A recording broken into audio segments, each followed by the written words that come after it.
In the time period when Jesus was born, fulfilled his ministry, was crucified, and the various texts of the New Testament and T were written, Rome, as an enslaving society, ruled the then-known world. Both Gentiles and Jewish people were enslavers/masters and enslaved.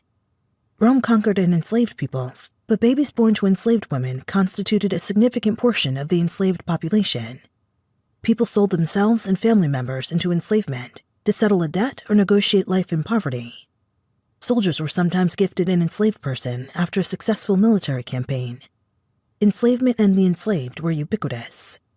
We cannot responsibly and truthfully read the NT unless we consider the historical context of Roman and Jewish enslavement. Likewise, we cannot understand U.S. history with integrity and truthfulness without examining it in the context of the enslavement of African and indigenous peoples. Ideologies in support of enslavement and the material or social reality of enslavement are pervasive in the NT. Parables that reflect the violent and stereotypical relationship between enslaved and enslaver, masters, are significant in the Synoptic Gospels, especially in Matthew and Luke.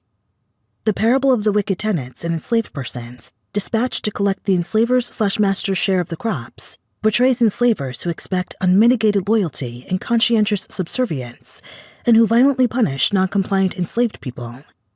Such narrative portrayals have aroused relatively little objection among Africana readers. We cannot ignore or fail to critically engage the parables of enslavement, Mary's claim that she's a doule, enslaved young women, in Luke's Gospel, chapter 1, verse 38 and 48, Jewish ownership of enslaved people.